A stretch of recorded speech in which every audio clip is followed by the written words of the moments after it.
Alléluia. Gloire et honneur soit à Jésus, notre Seigneur. Et j'aime bien notre Sauveur, Messie, Seigneur. Quand les anges sont venus dire aux bergers la nuit que le Messie était né, c'est ce qu'ils ont dit. Notre Sauveur, Messie et Seigneur est né. Alléluia. Je voudrais vous souhaiter la bienvenue parmi nous sur notre plateforme, une autre dimension avec Christ. Que le Seigneur, en ce moment même, visite chacun de nous et que nous puissions aller à une autre dimension avec lui. Nous voulons inviter nos amis avant de commencer. Aujourd'hui, nous sommes à la fac et nous voulons inviter nos amis à participer, à être avec nous ici. Alléluia. Que le nom du Seigneur soit glorifié.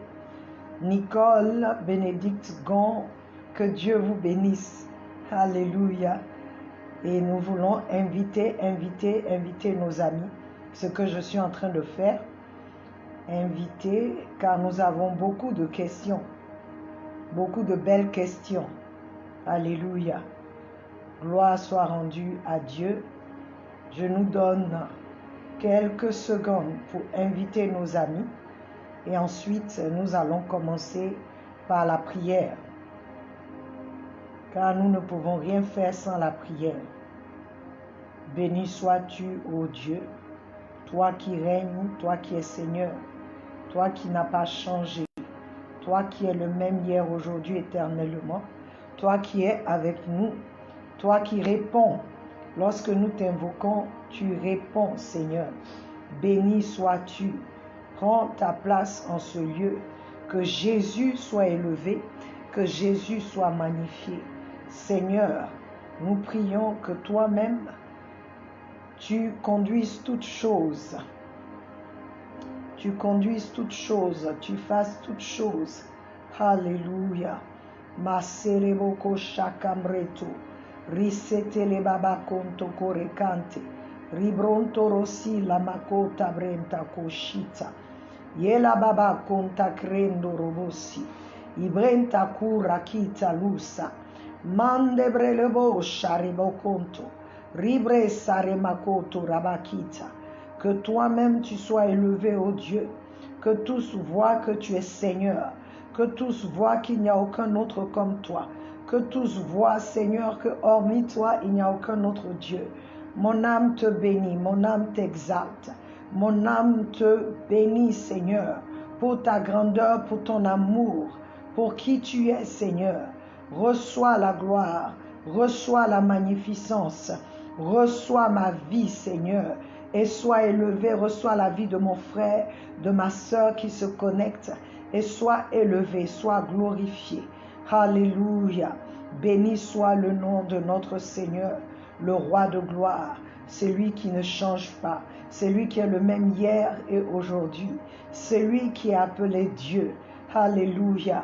Mon âme te bénit. Mon âme t'exalte, ô Dieu. Voici le moment, Seigneur.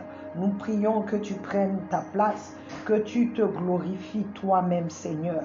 Que tu te glorifies. Je voudrais vous souhaiter la bienvenue à Jocelyn, à Flora, Arnaud, Tiemoko Bamba, Kwame Stéphane. Alléluia. Que Dieu vous bénisse, vous qui êtes déjà connectés. Je vous encourage, Pierre Stéphane, à envoyer des invitations pour que vos amis viennent, simplement pour bénéficier de ce que Dieu a mis en nous et de ce que Dieu veut faire. Alléluia. Gloire et honneur soit à toi, Seigneur. Béni sois-tu, ô Dieu. Nous voulons te glorifier, Seigneur, glorifier ton nom. Seigneur, car ton nom est grand et digne de louange. Nous voulons te magnifier, Seigneur, magnifier ton nom. Seigneur, car ton nom est grand et digne de louange. Nous voulons t'exalter, Seigneur, exalter ton Saint-Nom. Seigneur, car ton nom est grand et digne de louange, car ton nom est grand et digne de louange, car ton nom, il est grand et digne de louange, car ton nom est fort et digne de louange,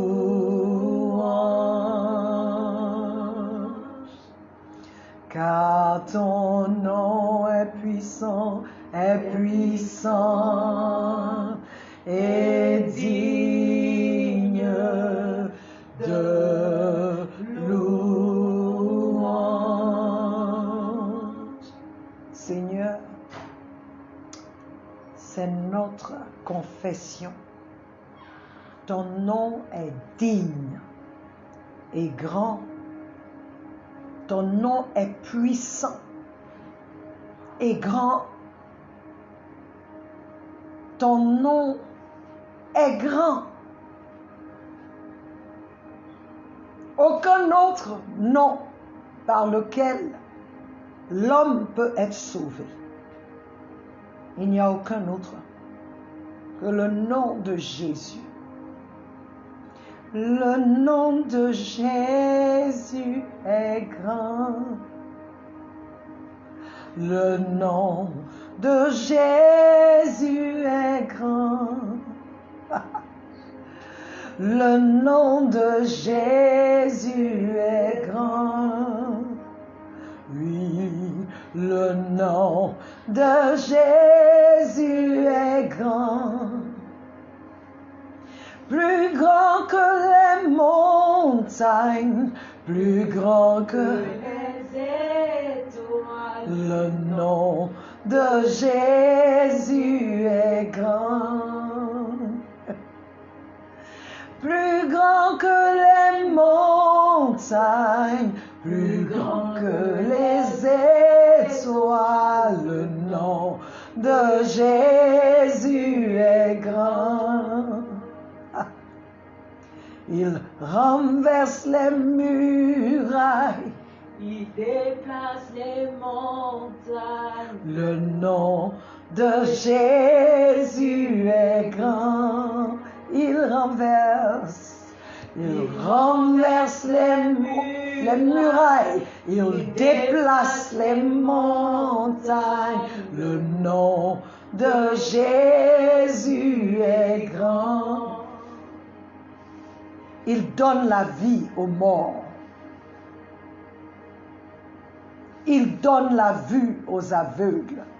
Le nom de Jésus est grand. Aucun autre nom, parce que c'est le seul nom dont la mention fait fléchir les genoux dans toutes les sphères, spirituelles, physiques. Dans les cieux, à la mention du nom de Jésus, tout genou fléchit. Alléluia. Sur la terre, à la mention du nom de Jésus, tout genou fléchit. Sous la terre, à la mention du nom de Jésus, tout genou fléchit.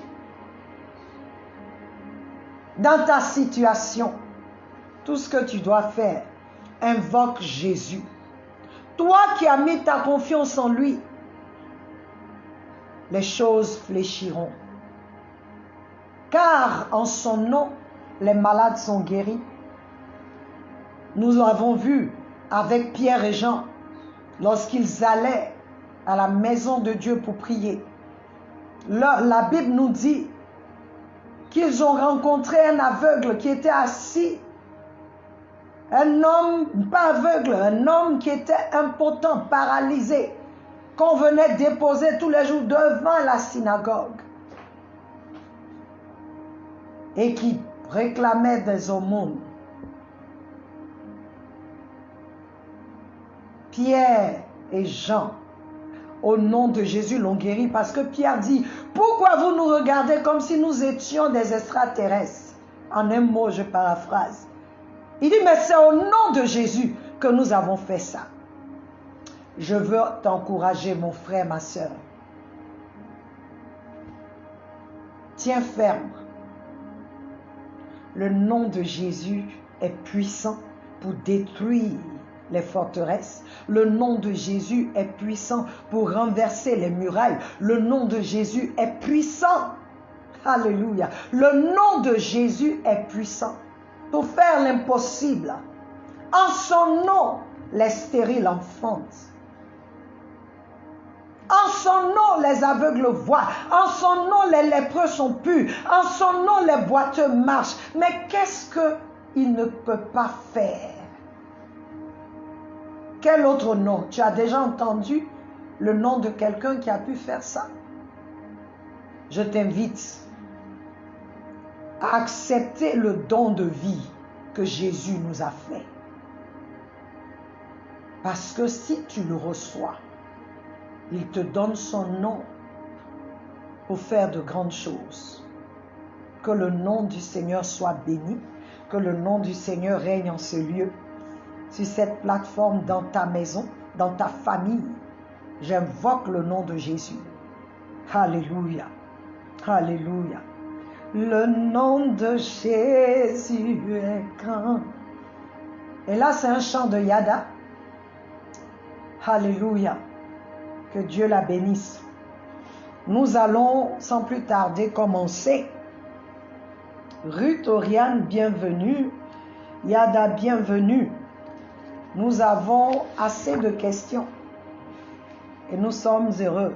Ça veut dire que vous avez pris le temps d'écouter et de poser des questions.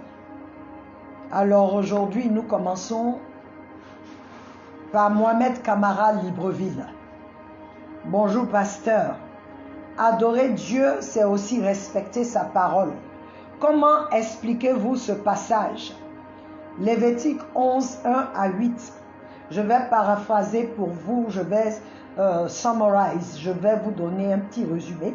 De Lévitique 11, 1 à 8 parle des animaux que Dieu permettait aux Israélites de manger. Donc, il me demande, puisque on doit adorer Dieu, c'est respecter sa parole, comment expliquer ce passage? L'Ancien Testament n'est-il plus valable? Bonsoir Mohamed, je pense que c'est la première fois, donc je te souhaite une bonne heureuse année à toi et à ta famille. Bienvenue sur notre dimension avec Christ. Oui, adorer Dieu, bien sûr, c'est respecter la parole de Dieu. Je dirais même que ça commence là, avec le respect de sa parole. Alors, je vais lire les passages qui pourront t'aider. Colossiens 2, 16. Et 1 Corinthiens, on va lire d'abord 1 Corinthiens 10, versets 25 à 26. 1 Corinthiens 10, versets 25 à 26 dit: vous pouvez bien manger de tout ce qui se vend à la boucherie, sans faire d'enquête sur l'origine de ces viandes par scrupule de conscience. En effet, la terre appartient au Seigneur avec tout ce qu'elle contient. Je vais lire Colossiens 2, 16. Colossiens 2, 16. Alléluia. Colossiens 2, 16. Qui nous dit: c'est pourquoi personne n'a le droit de vous juger ou de vous critiquer à propos du manger ou du boire, ni de vous imposer l'observance des jours de fête, de nouvelles lunes ou des sabbats. Tous ces rites n'étant que des figures passagères, ombres de choses à venir. La réalité est en Christ. Mohamed, tout ce que Dieu a dit là, Christ a accompli. Donc en Christ, tu peux manger toutes les viandes que tu veux. Parce que Christ est venu accomplir cette parole.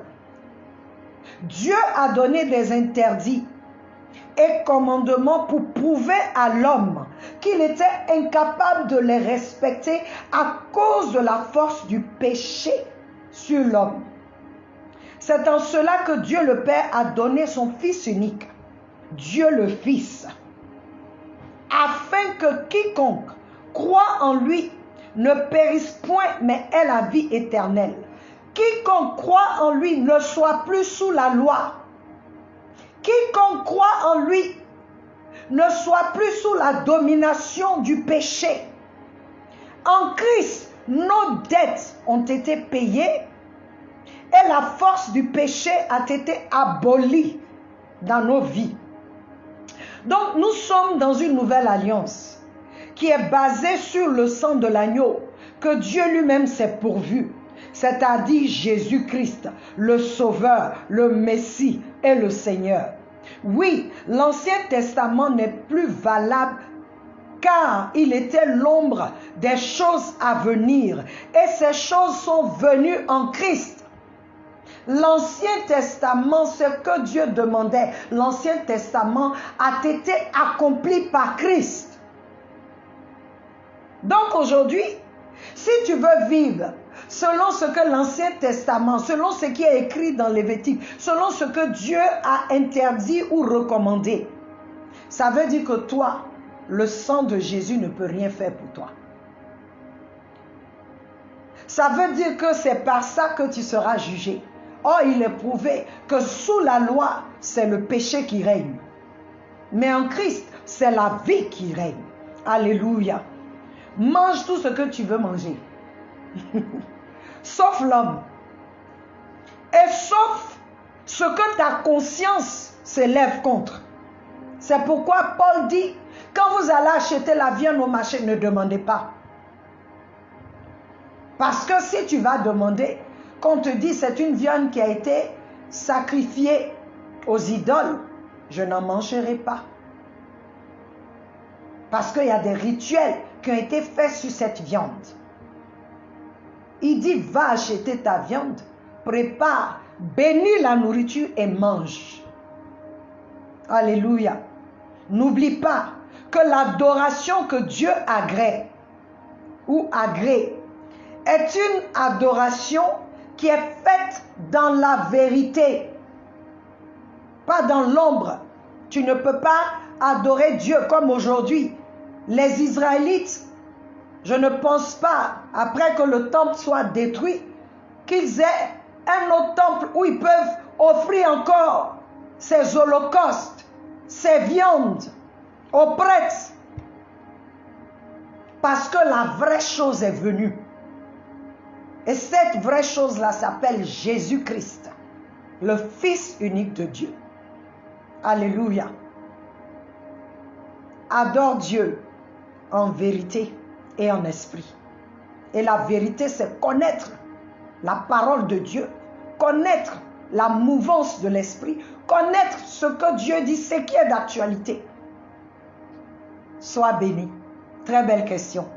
Amen. Alors, deuxième question. Si je n'ai pas les conditions pour être un vrai adorateur, mon adoration sera semblable à celle de Caïn. Francis San Pedro. Bonsoir Francis, bonne heureuse année à toi.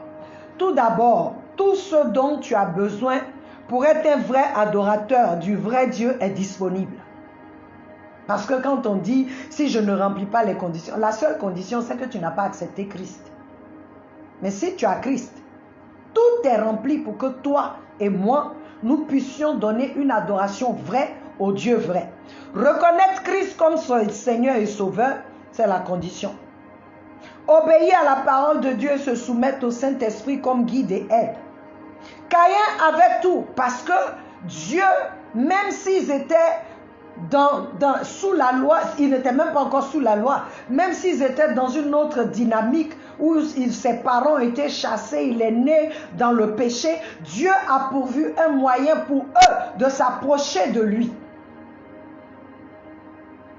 Il a pourvu ce moyen. Mais Caïn, le problème ici de Caïn, c'était son cœur. Il avait un mauvais fond. Et il a pris ce mauvais fond-là pour venir vers Dieu. Oui, si tu offres une adoration semblable à celle de Caïn à Dieu, tu seras rejeté comme Caïn et ton adoration sera rejetée. Pour celui qui est en Christ, c'est quoi le rejet? Il s'interdit lui-même de bénéficier des bénédictions qui sont disponibles au Fils de Dieu que nous sommes. Pas que tu perds ton salut, mais tu ne peux plus bénéficier parce que ces choses-là ne sont plus actives.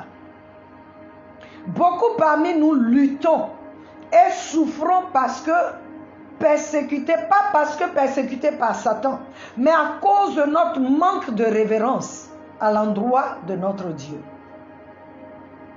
Tu es sauvé, mais tu n'en bénéficies pas. Comme je l'ai dit, la grâce du salut n'annule pas la sainteté, la grandeur de notre Dieu. Alors, répands-toi si tu sais que ton adoration est pareille à celle de Caïn. Et reviens ou change d'attitude afin de pleinement jouir de ta position de fils de Dieu. Nous avons tout pour donner une adoration vraie.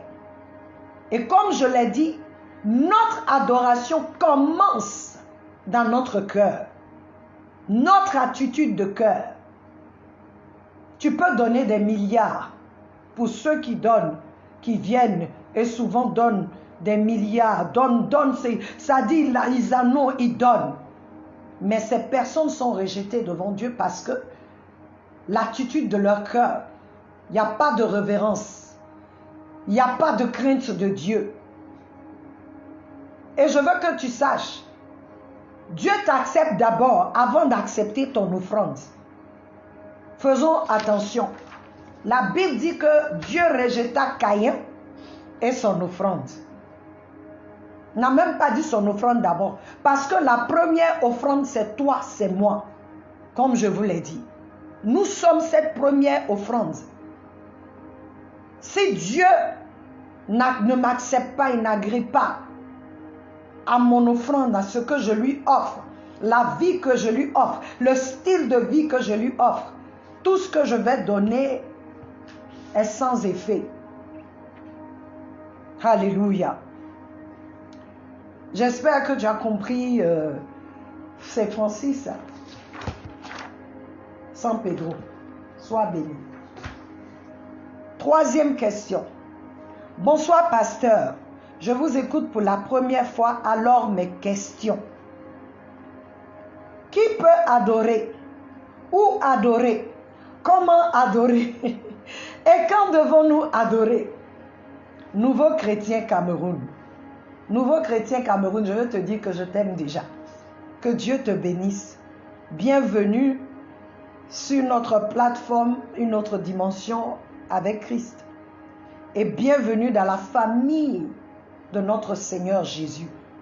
Bienvenue dans cette famille céleste, cette merveilleuse famille. Bonne et heureuse année à toi. Tu as 4 questions. À savoir la première, qui peut adorer? Tout le monde peut adorer, car cela est en tout homme. Tout le monde peut adorer. Tout le monde. Tout le monde adore déjà. Mais c'est qui? La différence, c'est qui nous adorons. Et pour adorer le Père de notre Seigneur Jésus-Christ, pour adorer Jésus-Christ, c'est que tu as reçu Christ. Tu l'as reçu comme Seigneur et Sauveur. Là, tu peux donner une vraie adoration, une bonne adoration au Sauveur de ton âme. Où adorer? Pour le chrétien, tu peux adorer partout. Cependant, le premier lieu d'adoration, c'est toi, c'est moi. Je vais lire. Car 1 Corinthiens 3, 16, 17 nous dit: ne savez-vous pas que vous êtes le temple de Dieu et que l'Esprit de Dieu demeure en vous? Si un homme profane le temple de Dieu, Dieu le détruira. Car le temple de Dieu est saint. Lequel temple vous êtes? C'est en toi d'abord que ça se passe. Le premier lieu d'adoration, c'est dans toi, c'est dans moi. Car tu es le temple. Donc partout où tu es, tu peux adorer parce que tu es ce lieu-là. L'église, les 4 murs, c'est la place où l'assemblée des saints vient pour se rencontrer ensemble et élever la voix ensemble vers Dieu, l'adorer ensemble. Mais sinon, individuellement, toi-même, tu es un temple. Tu es le premier lieu d'adoration. Ce qui fait que j'ai dit que c'est un style de vie. Parce que si ce lieu d'adoration, je le profane, je profane le temple de Dieu. Ça veut dire, nouveau chrétien Cameroun, que tu ne t'appartiens pas, je ne m'appartiens pas. Parce qu'en moi réside l'Esprit de Dieu. Je suis un temple. Tu es un temple. Non seulement tu es un temple, mais tu as aussi cette offrande. Tu as aussi cet autel. Parce que tu dois t'offrir à Dieu. Il faut que le temple soit acceptable. C'est comme à l'église quand on vient. Le temple ne peut pas être sale. Il doit être propre. Il y a quelque chose dans le temple qui doit se passer. L'atmosphère du temple doit être différente. Parce que c'est un lieu où il y a un autel qui est érigé à l'endroit du Dieu saint. Donc la sainteté de Dieu doit inonder ce temple, ce sanctuaire. Tu es le tabernacle de Dieu. C'est en toi d'abord que ça commence. Et la première offrande, c'est toi. L'autel, c'est toi. La Bible dit que Jésus s'est offert. Alléluia. Il s'est offert lui-même sur l'autel de Golgotha. Satan n'a fait qu'accomplir, c'est-à-dire aider dans l'accomplissement du plan de Dieu. Mais il s'est offert sur cet autel-là à Dieu pour toi et pour moi. C'est pourquoi il est appelé notre sacrificateur, souverain sacrificateur. Mais notre souverain sacrificateur, il n'a pas pris un animal, c'est lui-même qui s'est offert lui-même. C'est son sang qu'il a présenté devant le trône de grâce pour toi et pour moi. Et c'est la même chose. Nous devenons la même chose. Chaque jour, nous devons nous offrir. Chaque jour de ce temple doit se lever des paroles d'adoration, doit se lever une sainte crainte à Dieu, une révérence. Troisième question, comment adorer? Jean 4, 23 nous dit, en esprit et en vérité. C'est là comment l'adorer, en esprit et en vérité. Je t'invite à écouter les enseignements depuis le début du mois sur l'adoration et de nous poser des questions sur ce que tu ne comprendrais pas. Alléluia, parce que j'ai parlé de ça. Donc je veux t'inviter à aller sur notre chaîne YouTube et cherche l'adoration qui plaît à Dieu, afin que tu vois comment l'adorer. Et la quatrième question de Nouveau Chrétien Cameroun, c'est « Et quand devons-nous adorer ?» Nous devons adorer à tout moment. Oui, il n'y a pas d'heure spécifique. Partout où tu te trouves, c'est agir selon lui, faire les choses selon lui, travailler selon lui, à nos lieux de travail, faire le travail comme si c'était pour lui Dieu, obéir à lui dans les moindres détails, être conscient de sa présence. C'est à tout moment développer une conscience de lui qui nous ferait marcher dans sa crainte. Et ça, c'est adorer Dieu. Dans tout ce que tu fais, à tout moment, avoir la conscience que Dieu te voit, Dieu est avec toi, il est en toi, donc tu parles avec lui. C'est merveilleux. Nous sommes des êtres merveilleux. C'est pourquoi la Bible dit que ceux qui sont en Christ, il dit toutes choses anciennes sont passées, voici tout est nouveau. Nous sommes de nouvelles créatures. C'est-à-dire, souvent je dis aux enfants, nous sommes les vrais extraterrestres. Oui, parce que tu es comme ça là, mais en toi vit l'Esprit de Dieu. Tu es le temple de Dieu. Un tabernacle ambulant. Partout où tu vas, Dieu est dedans. Il suffit que tu lui parles. Il suffit que tu le laisses. Il veut tout le temps communier avec toi. C'est pourquoi tu peux dire, je voulais aller dans cet endroit. Quelque chose m'a dit de ne pas partir. Tu penses que c'est dans ta pensée ici. C'est sorti du lieu saint qui est là-bas. Celui qui est en toi te dit, feu rouge, feu orange, feu vert. Tu communies avec lui. C'est à tout moment. C'est un style de vie. Alléluia.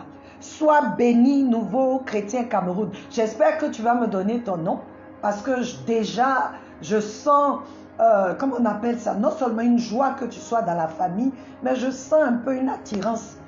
Parce que je ne te connais pas, mais je sens ça. Un chrétien nouveau qui pose tellement de questions, 4 questions en même temps. Ne te gêne pas, pose tes questions. Que Dieu te bénisse. 4e question. Bonjour pasteur. Je suis Asta Balo du Sénégal. Je suis nouvelle sur votre plateforme. J'ai une question. Qui doit être adoré? Jésus, Dieu ou le Saint-Esprit? Eux tous, ils doivent être adorés. Hein? Bonsoir Asta. Tu as le nom de ma tata, que Dieu te bénisse. Alléluia. Bonne heureuse année à toi et bienvenue sur notre plateforme. Que Dieu réponde à toutes tes attentes. Asta, nous adorons Dieu le Père.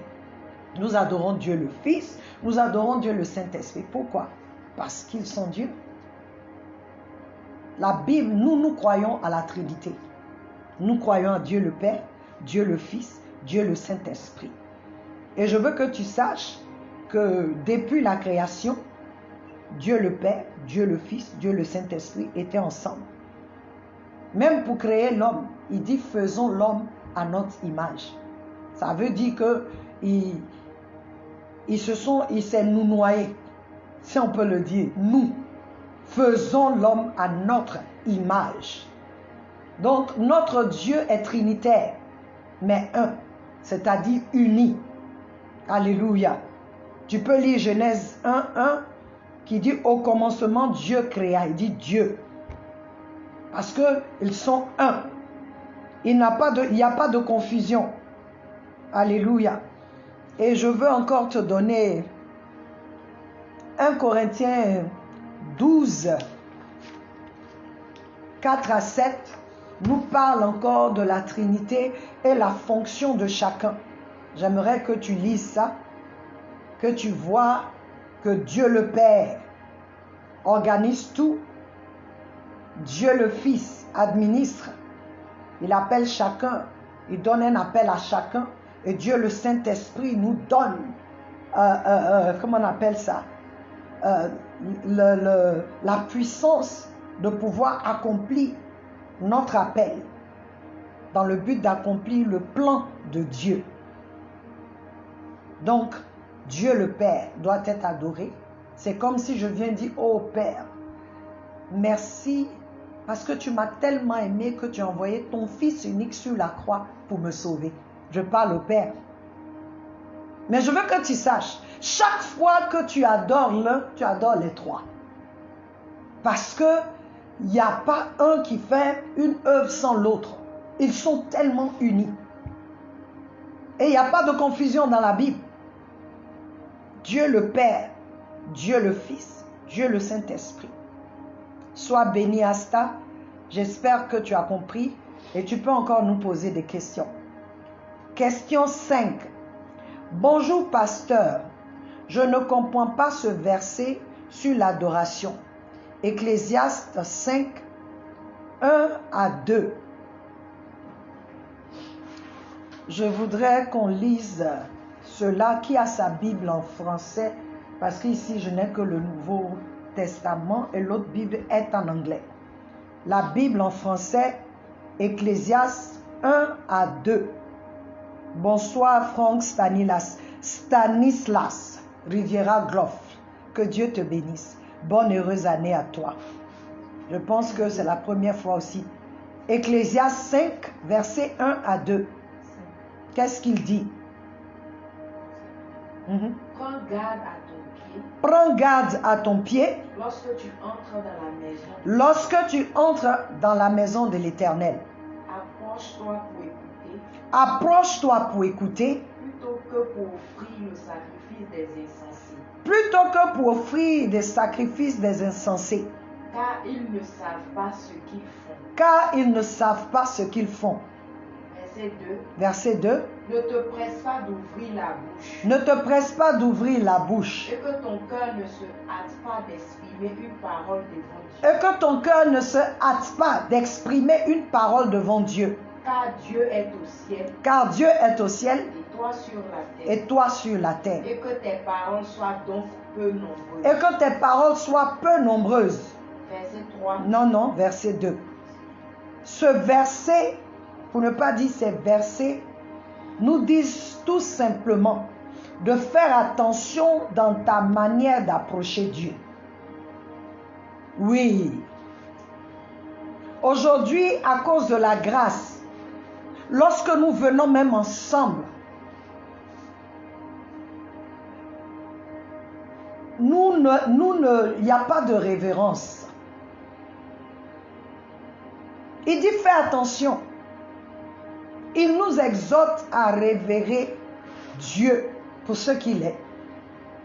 Et Salomon ici avertit le peuple, surtout ceux qui font des vœux à Dieu sans en comprendre la gravité. Ça dit, on peut rentrer et il y a des choses qui se passent et les gens font des vœux. Tu es libre de faire les vœux. Mais quand tu fais des vœux à Dieu, il faut que tu les respectes. C'est ce que Salomon était en train de leur dire. Il dit, ne soyez pas comme des insensés. Et ils ne savent pas ce qu'ils font. Toi, tu ne peux pas rentrer dans la maison de Dieu comme ça. Prépare ton cœur avant d'y entrer. Quand tu y entres, fais attention à ce que tu veux dire à Dieu. C'est ce que Salomon était en train de dire au peuple d'Israël. Je voudrais que tu saches que Dieu est avec nous maintenant. C'est vrai, il est dans les cieux, mais il vit en toi. Oui, Jésus est appelé Emmanuel. Ça veut dire ce qui signifie Dieu avec nous. C'est pourquoi il est venu, pour que Dieu soit parmi son peuple, pour que Dieu soit avec nous. Raison de plus pour nous dans la nouvelle alliance de faire très attention à notre manière de l'approcher. Personne ne se moque de Dieu. Quel que soit ton titre dans l'église, bishop, archibishop, 3 fois bishop, pape, diacre, ancien, pasteur, évangéliste, ouin, pasteur, ouin. Devant tout ça, devant Dieu, ça là, c'est 0. Parce que Dieu, tu ne l'as pas respecté. Tu verras ce qu'il va te montrer. Il y a le roi, un roi d'Israël, je ne sais plus c'est lequel, que Dieu a frappé de lèpre. Parce que, en tant que roi, il se croyait tout permis, en rentrant dans la maison de Dieu, voulant toucher aux choses qui n'étaient que pour les prêtres de toucher. Dieu l'a frappé. Dieu a fait cela aussi avec le roi Saül, qui devait laisser le prophète Salomon offrir l'offrande à Dieu. Mais il trouvait que le prophète Samuel prenait trop de temps. Lui-même, il allait faire. Dieu l'a rejeté. Aucun homme n'est au-dessus de la loi de Dieu. Aucun homme, quel que soit ton titre, c'est lui qui te donne le titre pour fonctionner. Mais sinon, devant lui, là, il n'y a pas bishop. Il n'y a pas pasteur. On est tous pareils. Quand je viens devant lui, je pleure comme toi. Je suis sa fille d'abord. Avant d'être servante de Dieu, avant d'être pasteur. Souvent, les titres nous montent à la tête. On oublie que devant le Dieu qui est assis sur son trône, il n'y a pas de titre. C'est lui qui te donne. Et comme il te donne, redonne-lui comme les 24 vieillards. Mets à ses pieds, dépose ta couronne quand tu viens devant lui. Faisons attention au peuple de Dieu. J'espère que ça va, Franck. 6e question. La Bible ne se contredit jamais. Je suis d'accord. Qu'en pensez-vous de ces 2 versets? Je ne comprends plus. Abou Razak, mon ami. Sois béni. Je vais lire les versets qu'il a donnés. Proverbe 4, 23 dit, garde ton cœur plus que toute autre chose, car de lui viennent les sources de la vie. Matthieu 15, 19. Car c'est du cœur que viennent les mauvaises pensées, les meurtres, les adultères, les impudicités, les vols, les faux témoignages, les calomnies. Abou Razak dit qu'il ne comprend plus. Bonsoir Abou. J'espère que tu te portes bien. Toute mon affection à toi. Alléluia. Ces 2 textes, Abou, disent la même chose. Le cœur de l'homme, autant physiquement est déterminant pour la survie de l'homme dans le physique, autant le cœur spirituel de l'homme est primordial pour sa survie sur le plan spirituel. Et c'est la partie-là de l'homme que Dieu regarde. C'est cette partie de l'homme que Dieu juge. C'est cette partie de l'homme que Dieu approuve ou désapprouve. C'est cette partie de l'homme qui souille ou non l'homme. Proverbe 23, 7 nous dit, tel un homme pense dans son cœur, tel il est. Il dit, tel tu penses dans ton cœur, tel tu es. Luc 6, 45 nous dit, c'est de l'abondance du cœur que la bouche parle. Le cœur est cette partie qui intéresse Dieu. Ton cœur manifeste si tu as un bon fond ou non devant Dieu. Dieu dit, j'ai aimé Jacob, mais Ésaü, je l'ai haï. Romains 9, 13. Pourquoi? Parce que lui, Dieu qui juge les cœurs, a jugé leur cœur. Et le seul cœur qu'il a trouvé, qu'il a approuvé, était celui de Jacob. Même si on a vu comment Jacob était, mais c'est le cœur de Jacob que Dieu a approuvé. Et d'aucuns diront, mais Dieu n'est pas juste. Mais on a vu quand ils ont grandi, pourquoi Dieu avait déjà prophétisé ça. On a vu celui qui voulait faire ce qui plaît à Dieu et qui voulait par tous les moyens arracher les choses à son frère parce que son frère ne faisait pas ce qui plaisait à Dieu. Et Ésaü faisait saigner le cœur de ses parents pendant que Jacob, lui, il plaisait à Dieu. Ce sont les voies de Dieu. Il n'était pas parfait, mais son cœur était pour Dieu. Notre cœur, Abou Razak, Dieu ne regarde pas à l'apparence, mais plutôt au cœur. Ce qui est caché aux yeux des hommes, il est le seul à pouvoir peser les motivations de nos cœurs, les raisons pour lesquelles nous faisons ce que nous faisons. C'est pourquoi son jugement est juste. C'est pourquoi à la fin des temps, Jésus dit, il y a des gens qu'il va dire, allez loin de moi, je ne vous connais pas. Même si dans notre monde ici, ces gens chassaient les démons, ces gens guérissaient les malades, mais il dit ce jour-là, il va leur dire, je ne vous connais pas. Et pourquoi il ne les connaît pas? Parce qu'il a dit, faiseurs d'iniquité. Ça veut dire que leur cœur ne faisait pas ce que Dieu voulait. Ou bien leur cœur, l'iniquité, c'est de savoir ce que Dieu veut et de faire cette chose à ta manière. Pas à la manière de Dieu. Dieu a dit à Moïse, parle au rocher. Moïse a frappé le rocher. L'eau est sortie. Le peuple a bu. Mais à la fin, Dieu dit, toi, la terre, ce que j'ai promis, toi, ta destinée, c'était de faire entrer les enfants d'Israël dans la terre promise à Canaan. Tu n'y entreras pas. Tu n'y entreras pas. Mais la souveraineté de Dieu a jugé, mais l'a pas condamné à aller en enfer. Je veux nous dire, nos cœurs, c'est Jérémie, je crois, qui dit, le cœur de l'homme est désespérément mauvais. Qui peut le connaître? C'est Dieu qui pose la question. Il dit, moi Dieu, je pèse, je juge, parce qu'il est le seul qui peut juger ta motivation, qui peut juger ma motivation. Il est le seul qui sait pourquoi toi et moi nous faisons telle ou telle chose. Il est le seul qui sait si toi et moi nous l'aimons vraiment ou pas. Si nous le révérons, si nous le créons vraiment dans notre cœur.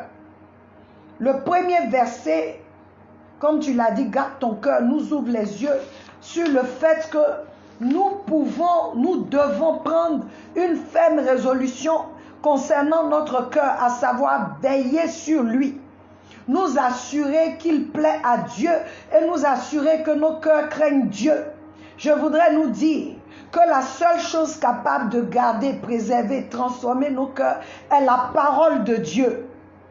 Oui, parce que c'est la parole de Dieu qui divise, la seule parole qui est aussi tranchante qu'une épée à double tranchant, qui peut diviser l'esprit et l'âme,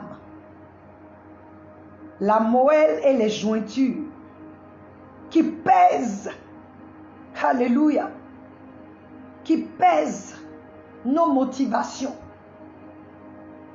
Donc c'est cette parole-là, si tu permets qu'elle entre dans ton cœur, si tu permets qu'elle illumine ton cœur, parce que la parole de Dieu est une lumière. David dit dans le psaume 119, 105, ta parole est une lampe, une lumière sur mon sentier, une lampe à mes pieds. Donc la parole de Dieu, si tu la laisses entrer, parce que ton cœur même peut te tromper, ton cœur peut te mentir. Il dit, si tu laisses la parole, elle va illuminer ton cœur. Elle va exposer ce que Dieu n'aime pas. Et si tu veux vraiment, tu aimes vraiment Dieu, tu vas suivre les instructions de la parole. Tu vas marcher selon la lumière. Comme Jean chapitre 1 nous dit que la parole est venue chez les siens ne l'ont point reçue. Pourquoi? Parce que les siens aiment plus les ténèbres que la lumière. De ton cœur, tu vivras ou tu mourras, car ton cœur choisira la vie ou la mort. La parole permettra à ton cœur de choisir la vie. Amen. J'espère que ça va à bout. Question 7. Bonsoir, pasteur. Merci pour ce beau message. J'ai vu ceci dans un livre électronique et je voulais votre avis. Voici le secret d'un style de vie d'adoration. Faites tout comme si c'était pour Jésus. Le travail devient de l'adoration quand vous le consacrez à Dieu et l'exécutez en ayant conscience de sa présence. Huguette, Lyon, France. Bonsoir Huguette, bonne heureuse année à toi très chère. Que ton année soit couronnée de succès. Que la bienveillance de l'Éternel ne te quitte pas. Effectivement, ce qui a été dit est vrai.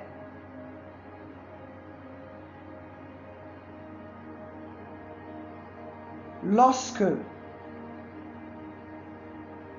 tu donnes, ça dit tout ce que tu le fais comme tu le fais à Christ. C'est que tu es en train de dire à Christ, c'est toi mon Dieu. Tu es en train de l'adorer. Comme je crois que j'ai répondu à quelqu'un tout à l'heure, la manière de faire ton travail. Nous qui allons au travail, tu dois être au travail à 8 heures. Non seulement tu arrives à 9 heures, tu dois descendre à 18 heures. Tu descends à 16 heures. Mais tu mens pour dire que tu veux aller faire telle chose, tu veux faire telle chose. Il n'y a pas d'honnêteté. Donc Dieu n'est pas glorifié. Toi qui vas au travail, tu te plains seulement. Tous les jours, tu te plains. Tu n'es pas en train d'adorer Dieu. Si tu n'aimes plus le travail, quitte. Mais si tu as prié et que c'est Dieu qui t'a donné ce boulot, alors loue-le. Fais ce travail comme si tu le faisais pour lui, Dieu. Daniel, Shadrach et Meshach, ce sont des gens qui ont fait, c'est-à-dire ce qu'on leur a confié de faire à Babylone, ils l'ont fait comme s'ils le faisaient à Dieu. C'est pourquoi ils ont toujours été élevés. Donc Huguette, merci de partager cela avec nous. Je suis d'avis avec ce livre électronique. Sois béni. 8. Bonsoir pasteur. Je voudrais savoir si le baptême catholique que j'ai reçu bébé est valable. Où dois-je me faire rebaptiser? Victorine. Bonsoir Victorine, bienvenue sur notre plateforme. Bonne heureuse année à toi. Si tu poses la question Victorine, c'est que toi-même tu dois avoir des doutes. Si tu poses cette question. Le baptême est fait par des personnes qui ont conscience de ce qu'elles font. Quand tu dois te baptiser, c'est-à-dire par le baptême, nous sommes en train de dire, j'ai choisi ou j'ai reçu Jésus-Christ comme Seigneur et je m'identifie à lui. Comme Paul l'a dit, je meurs avec lui dans le baptême, je meurs avec lui et je suis ressuscité avec lui. Quand je fais le baptême publiquement, je suis en train de donner un message aux gens que moi, j'ai changé de vie, j'ai choisi Christ. Mais le bébé là, il a choisi quoi? Ce sont les parents. Et comme je l'ai déjà dit,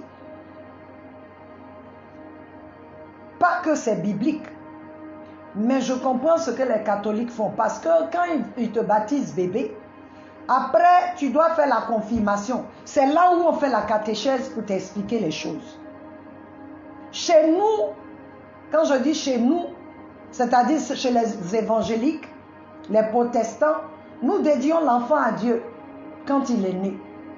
Parce qu'il faut qu'il grandisse pour que lui-même, il choisisse la voie qu'il veut choisir. Jésus, ce bébé, cet enfant de Marie qui est né là, quand il est né, le 8e jour, ils sont allés le présenter à la synagogue. Ils sont allés le présenter et offrir les sacrifices qu'il fallait offrir pour le premier-né qui est né, pour le fils qui est né, pour l'enfant qui est né.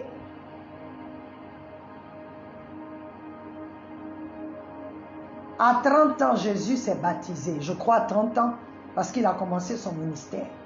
Mais à 12 ans déjà, Jésus était conscient qu'il était fils de Dieu.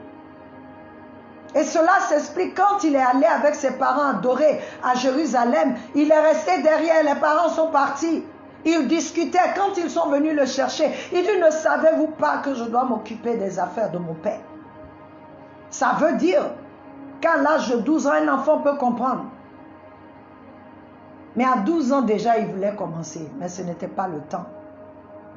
On dit les parents sont partis avec lui. Il s'est soumis à eux. On n'a plus entendu parler de Jésus. De 12 ans jusqu'à 30 ans. C'est à 30 ans. Il s'est soumis pour apprendre.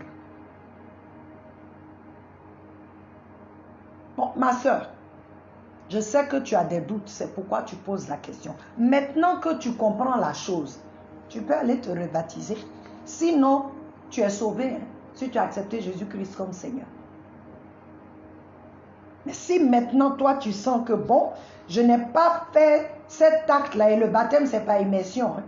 Je n'ai pas fait, je n'ai pas posé cet acte-là, alors je m'en vais me baptiser pour montrer publiquement que moi j'ai accepté Jésus-Christ comme Seigneur et Sauveur. Si tu ne le fais pas aussi, que tu as accepté Jésus-Christ, tu es sauvé. Mais comme Jésus lui-même, il a fait, nous tous on fait aussi. Sois béni. Alléluia. Notre dernière question, non, avant-dernière. Il y a quelqu'un qui m'a écrit pour me dire, puisqu'on a parlé d'adoration la dernière fois, il dit qu'avec révérende, avec tous ces artifices, apparemment moi-même je suis encore attachée à l'apparence. Oui, je suis attachée à l'apparence 100%. Tu sais pourquoi? Parce que il faut que quand je me présente à toi, il faut que l'on sache que j'appartiens à Jésus. Maintenant, je ne sais pas si mon apparence de la dernière fois t'a fatigué. Donc ma question, est-ce que j'étais indécente? Est-ce que mon apparence confond le témoignage de Christ? Ou bien j'étais trop maquillée? Parce que ce que tu appelles artifice là, je ne sais pas encore. Sinon maquillage là, c'est dans la Bible. Donc, je veux bien comprendre. J'ai parlé la dernière fois d'apparence. Qu'il y a des gens, quand on les voit, tu vois le moine, tu sais qu'il est moine. Et tu sais qui il adore, parce qu'il porte, c'est ce qu'il nous dit. Mais nous les chrétiens, notre apparence souvent confond les gens parce que la manière dont on est habillé, on se demande est-ce qu'elle est sauvée, est-ce qu'il est sauvé ou pas. Et j'ai donné un témoignage quand je suis venue, j'étais venue en Côte d'Ivoire, je n'étais pas là, je suis venue en 98. J'ai donné ma vie au Seigneur en 94. Et en 98, j'étais venue au pays. Et j'avais porté une robe. Et dans cette robe, on pouvait voir un peu ma hanche. Et je suis allée rendre visite à une famille. Et la fille de cette famille, l'une des filles m'a demandé si j'étais toujours chrétienne. Pourquoi? Parce que l'habit que j'avais porté, on pouvait voir un peu ma chair, ma peau. En ce moment, je n'ai pas compris, je n'étais pas contente pourquoi elle m'a posé cette question. Mais en fait, nous les chrétiens, il y a une manière. Nous devons nous habiller de façon décente. Et j'ai donné l'exemple de ma fille qui avait porté un jean serré, un petit haut. Et j'ai parlé des femmes. Mais je parle aussi des hommes qui serrent leurs fesses, je reviens dessus hein, dans les pantalons. Et que je ne sais pas en quoi est-ce que ça honore Dieu. Donc je ne sais pas, il s'appelle Bobby Frank, je ne sais pas Frank, quel est vraiment, qu'est-ce qui t'embête? Est-ce que c'est parce que je porte des boucles d'oreilles? J'attache ma tête? Je me suis maquillée? Est-ce que c'est ça le problème? J'aimerais que tu nous écrives encore parce que nous sommes là pour nous exhorter. Nous devons tous aller à une autre dimension. Mais je reviens. Toi, chrétien, il faut que ton habillement, ton accoutrement montre que tu adores Dieu. Et j'ai dit, il y a d'autres qui viennent à l'église dimanche en boubou. Bien, boubou, on ne voit rien. Tout est... Hein, si elles pouvaient mettre des voiles, elles allaient mettre. Mais le lundi, là, c'est autre chose. Pareil pour les hommes. Dieu s'attend à ce que nous soyons, si nous sommes cet temple-là, donc le temple de Dieu doit être habillé d'une façon. Et je vous ai dit que ça fait maintenant 26 ans que je suis dans le Seigneur. Je crois que je vais à la 27e année. La manière dont je m'habillais en 94, je ne peux plus m'habiller comme ça en 2021. Pourquoi? Parce que c'est un processus. Quand tu grandis avec Dieu, il y a des choses que la présence de Dieu te convainc de faire ou de ne pas faire. Donc, j'attends ta réponse. Au nom de Jésus. Alléluia. Dernière question. Bonsoir Fatih. Fatih dit qu'elle est... c'est quoi la louange? C'est quoi l'adoration? J'espère que tu vas bien Fatih. Je suis contente parce que tu continues de poser, tu suis les questions, tu continues de poser des questions, tu suis les émissions. Je prie que tu ailles vraiment à une autre dimension. Je veux te dire que je t'aime déjà dans le Seigneur. Alléluia. Fatih, la louange est simplement, c'est simplement faire les éloges de quelqu'un. Et dans notre cas, c'est faire les éloges de Dieu. Bon, tu t'appelles Fatih, je pense que tu dois être, Fatih, je crois, du Sénégal. Tu dois être habitué au griot. Quand le griot vient, il parle. Moi, je suis malinqué. Il parle. Quand il commence à parler des gens, il fait des éloges. Il peut parler du roi aux gens. Il parle du roi aux gens. C'est ça la louange. Parler de Dieu aux gens. Dieu est grand, il est bon. Il est capable de faire des choses. Il est le Dieu de l'impossible. C'est à toi que je m'adresse. Je t'exhorte, je parle. Je dis ce qu'il est. C'est ça la louange. Je fais ces éloges. Mais l'adoration, c'est différent. L'adoration, c'est une intimité entre lui et moi. C'est une intimité où j'ai décidé, comme Daniel dans son cœur, de ne pas manger la viande qui est au fait. J'ai décidé de ne pas me souiller. Je suis en train de lui dire, one on one, ma vie t'appartient. Je suis en train de lui dire, quand on me fait des propositions, qu'elles soient alléchantes ou pas,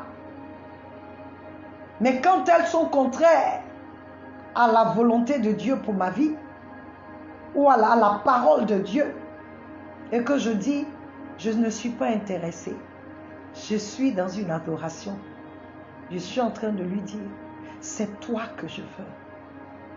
Je veux te plaire. Je t'appartiens.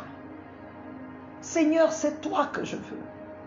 Je refuse les négociations sensuelles du monde qui m'éloigneront de toi. L'adoration, c'est l'intimité entre toi et Dieu. C'est comment tu dis à Dieu que tu l'aimes. C'est-à-dire les choix de ta vie, les décisions que tu prends, ton style de vie, tu es en train d'adorer Dieu. Et lorsque nous venons maintenant ensemble dans l'assemblée des saints, Et je ne sais pas si tu vois ça, lorsque nous venons dans l'assemblée des saints, la louange, les gens chantent, ça c'est la louange, on parle de lui et tout, mais il y a un moment où tout le monde est en train de parler à Dieu, où nous avons les mains levées, tes yeux sont fermés, parce qu'en ce moment-là, tu n'es pas avec les autres. Je suis en train de dire, oh mon Dieu, que tu es bon pour moi, Seigneur. Tu es tout pour moi. Sans toi, je ne suis rien. Je te confie ma vie. Tu es Dieu. Je suis en train de lui parler. Ça fait qu'un seul mon voisin, ma voisine ne compte plus. Mais c'est un style de vie qui fait que quand je viens dans l'assemblée des saints, je lui parle. Je n'ai pas besoin du groupe de louanges pour adorer Dieu. Que la musique soit bonne ou pas, ça ne me gêne pas parce que je rentre dans une sphère où c'est lui et moi. La musique est dans mon cœur pour lui. Alléluia. Quand je te parle, je sens une onction. Une onction, j'aimerais que vous éleviez la main avec moi, vous qui êtes connectés, là où vous êtes, et commencez à l'adorer, commencez à lui parler, oh Dieu, commencez à lui dire combien de fois tu es reconnaissante de l'avoir. Je te rends grâce, je te bénis Seigneur, j'élève ton saint nom, oh Dieu, car je n'ai nul autre que toi Seigneur, je te veux Seigneur, prends ta place dans ma vie Seigneur, car sans toi, ma vie n'a pas de sens. Sans toi, je ne suis rien. Sans toi, ce que je fais est inutile, Seigneur. Tu es celui-là qui me rend utile, oh Dieu. Oh Dieu, viens et prends ta place. Mon âme te bénit. Mon esprit t'exalte. Parce que tu es Dieu. D'une manière spéciale, j'amène tous ceux qui ont posé des questions, tous ceux qui ont fait des commentaires, je les amène devant ton saint trône, Seigneur. Toi, le Dieu vrai, que tu te révèles encore à chacun d'eux et que tu fasses de chacun un adorateur vrai, un adorateur qui t'adore en esprit et en vérité.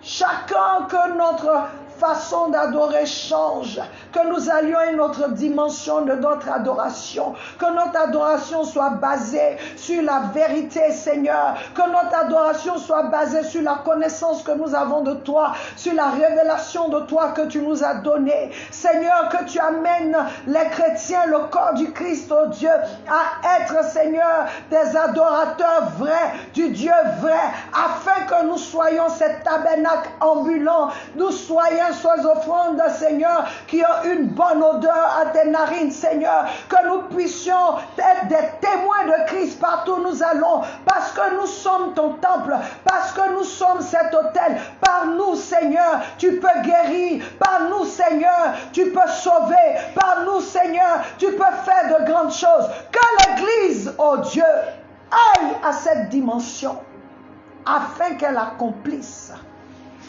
ce pourquoi tu l'as laissé ici sur la terre des hommes. Que ton nom soit béni. Que ton nom soit élevé.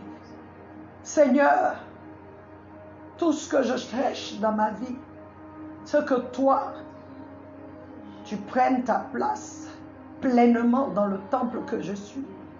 Que tu te glorifies. Que j'ai toujours soif de toi, afin que tu me remplisses toujours de toi, Seigneur. Merci pour ce temps merveilleux que tu nous as donné. Que l'honneur et la gloire te reviennent. Alors je rends grâce à Dieu pour vos vies. Que l'onction qui est sur cette plateforme soit communiquée dans vos vies, à chaque personne, dans vos maisons. Ceux qui ont posé la question, je prie pour vous. Que Dieu se souvienne de vous, que Dieu vous touche. Alléluia. Mohamed Camara, Libreville, Francis San Pedro, alléluia. Nouveau créé une sœur à l'internat qui s'appelait Huguette. Que Dieu te garde. Victorine va te faire baptiser. Alléluia. Fatih, que Dieu te bénisse.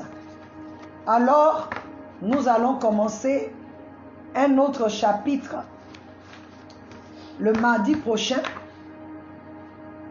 Et je voudrais vraiment prendre le temps. Je voudrais que vous m'envoyiez vos requêtes de prière pour que je puisse prier, une autre dimension puisse prier pour vous. Et ça, c'est le mardi, le premier mardi du mois de février. Nous allons prier pour vous. Envoyez-nous vos requêtes. J'ai déjà une requête.